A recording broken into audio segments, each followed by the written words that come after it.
Hi there, everyone. How you doing? Jeff C here. It is Tuesday, September the 30th. Quick reminder, I will be on the Max Resistance Roundtable tonight at 8 p.m. Eastern. That's not too long from now, an hour and a half or so. And you can catch that at maxresistance.com, also here on YouTube and on FPRN Radio. So hopefully you'll join us. I think we have a pretty exciting show lined up. Now, Ebola. Now, we've already had our sort of introduction to Ebola here in the United States when they brought over that super doctor, the hero there, Kent Brantley, right? Dr. Kent Brantley, he was the first confirmed patient of Ebola to ever walk on American soil, and he really did walk. In fact, he stepped out of the back of the ambulance himself and walked across a huge patch of gravel and had people in plainclothes standing right 10, 15 feet away. Then he was followed by the nurse, Nancy Wright Ebola, who didn't climb out of the ambulance herself. She was brought in a stretcher, but there was plainclothes people just standing right over her. And we know that's not how you do it with something like Ebola. We know that's 100% hoax, that event. And maybe this is what it's all being set up for, because now they have confirmed, this is according to the corporate media, first Ebola case diagnosed in U.S. confirmed by the CDC. And you'll see all the media outlets are reporting it now, and you got the fear porn going with it, right? So here is off of The Guardian, right? Perfect corporate media mind control, fear-based trauma. And love the photos, right? Here they are. You know, we got an Ebola guy, right? I was actually going to look at this CBC thing here. There's no doubt in my mind that we will stop it here, CDC doctor says of U.S. case. No doubt in his mind. No doubt in his mind. Well, maybe he's not very bright. Maybe he hasn't read the script yet. I don't think he's read the script. Maybe they'll get to him and hand him the script, what he needs to say. Or maybe that is the script for the time being, just to kind of scare you and then, appease you at the same time, or calm you at the same time, A patient at a Texas hospital has the Ebola virus. The U.S. Centers of Disease Control says the patient is the first case diagnosed in the United States. The patient who was being treated in Dallas hospital had recently traveled to Liberia. Wonderful. That's a great place to go, I hear. A CDC doctor said. The patient left Liberia on September the 19th and arrived in the U.S. the next day. Dr. Friedman said the patient had no symptoms when leaving Liberia or entering the United States, but began to develop symptoms around the 24th of September. 2 days later, the patient sought care, Frieden said, and the patient was admitted to a Texas hospital just a couple of days ago, September the 28th. The testing for Ebola is highly accurate, he said after announcing the confirmed case. Frieden outlined the steps health officials are taking, including caring for the patient and tracing any contacts. The bottom line here is I have no doubt that we will control this importation or this case of Ebola so that it does not spread widely in this country, he said, adding that it is possible that someone who had contact with the patient could develop Ebola. That's kind of how it works, right? This guy's walking around for several days, and then finally admits himself into a hospital, according to them, of course. But there's no doubt in my mind that we will stop it here. Yeah, I'm really confident. Yeah, not. Frieden also noted that the importance of the efforts to help with Ebola in West Africa. We are invested in ensuring that the disease is controlled in Africa, but also in ensuring that where there are patients in this country who become ill, they are immediately isolated only a week later or so. And we do the tried and true core public health interventions to stop the spread of Ebola. Dr. David Lakey, Commission of the Texas Department of State Health Services, also addresses reporters saying, Thoughts and prayers are with the family. Yeah, it's always the same. Thoughts and prayers. Thoughts and prayers. Yeah, like that's worth a fucking lick of shit. Lakey said there are no suspected cases in the state of Texas at this time. No other, that is. But that his department is closely monitoring the situation. There have been no confirmed cases of Ebola being contracted in the United States, but several American aid workers in West Africa have been brought back for treatment of the disease. So, yeah, it wasn't Atlanta. According to them, it's Dallas. And, here we go. Here we go. You thought you were getting freaked out by all the headlines coming from Liberia and Nigeria and all those places in West Africa.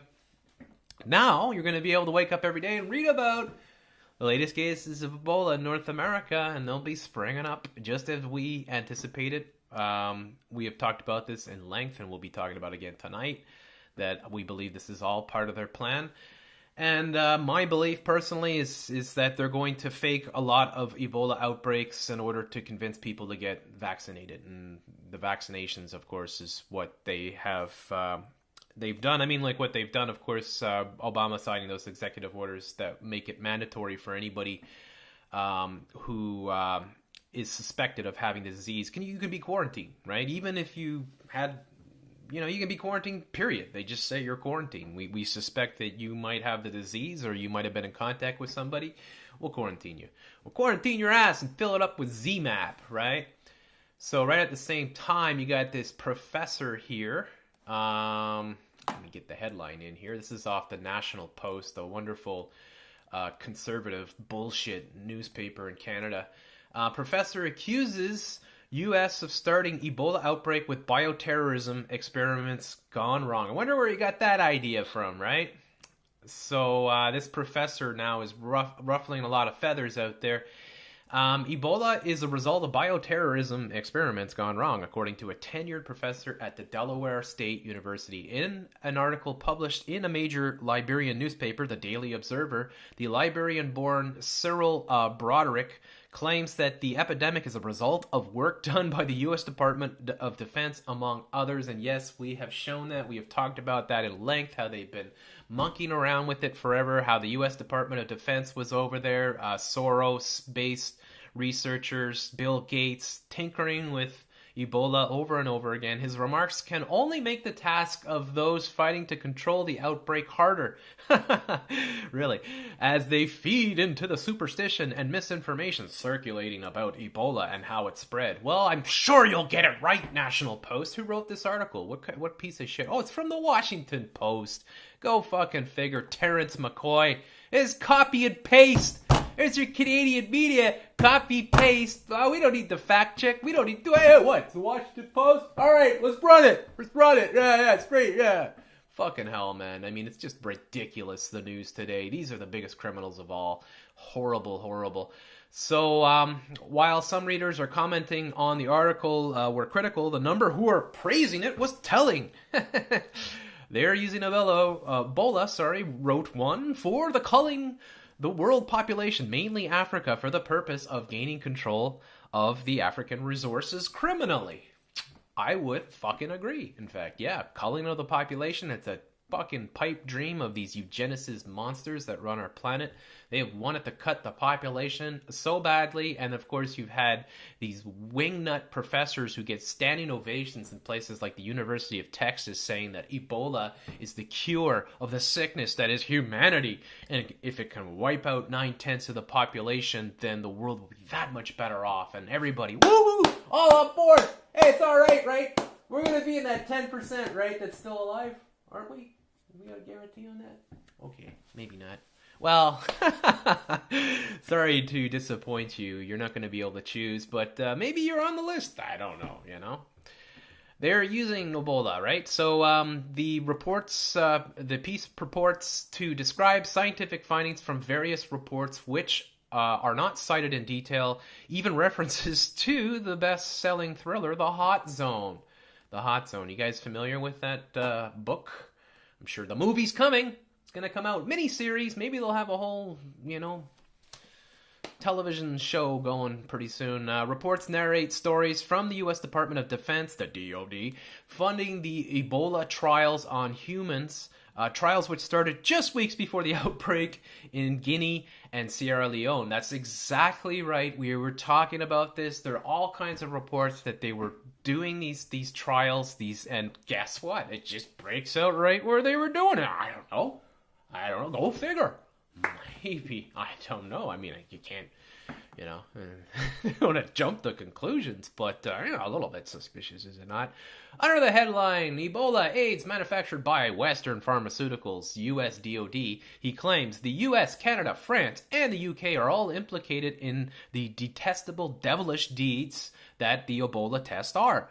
There is a need to pursue criminal and civil redress for damages. Abso-fucking-lutely.